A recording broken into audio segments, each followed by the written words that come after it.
Does the government work for us, or do we work for the government? What good is a budget deal to cut $38 billion from the president's proposals if it will only put us all deeper into debt?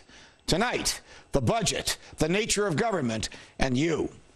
Last week, Washington averted a government shutdown with a midnight deal to spend $38 billion less than the president originally wanted to spend in the next 6 months.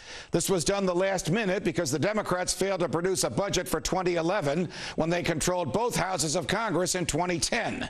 This budget deal came about by the president's view that economic problems generated by too much borrowing and spending can be solved by more borrowing and spending, and the Republican establishment's fear that if they don't redistribute wealth, they might be voted out of office. To paraphrase Macbeth, this is a tale told by idiots, full of sound and fury, signifying nothing. Does anyone around Washington understand basic economics? Can anyone in Washington tell the truth? The truth is the president will need to borrow another $1 trillion in order to spend what both parties have just agreed to let him spend. So calling the $38 billion reduction off of $1 trillion in red ink a victory for fiscal conservatism or for small government just doesn't make any sense. It is a cut from what the president wanted to spend. It still enables him to spend $1 trillion more than the government receives in revenue.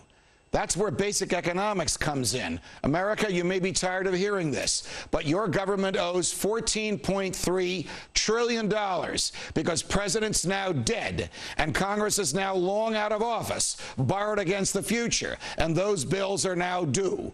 They are now due because with economic times difficult, the tax base is shrinking, and taxpayers can only afford so much in taxes before the government ruins them, and the government can only afford so much in payments in interest on the debt before we all become enslaved to those from whom the dead presidents and the out-of-office Congresses have borrowed all this money. If most Republicans agree with what I just said, and they claim that they do, how can they possibly agree that we can now borrow another $1 trillion in just the next 6 months?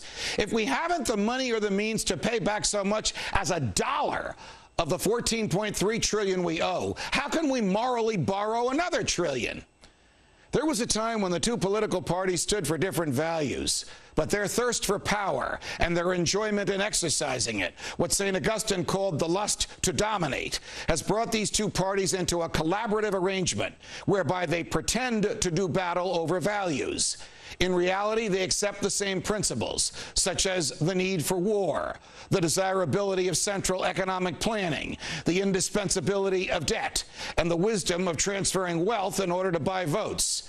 This is indeed a sad state of affairs that leadership in both parties accept these views so antithetical to those of the framers, views so socialistic in nature, views so violative of your natural right to do as you wish with your earnings and your property, views so utterly calculated to deliver us to economic doom as to be called un-American at their core and to constitute a government based in legalized theft.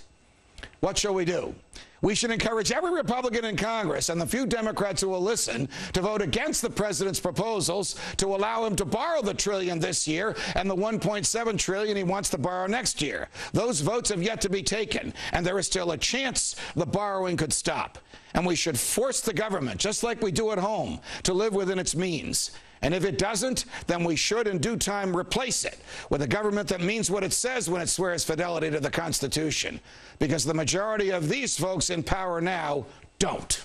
From New York, defending freedom. So long, America.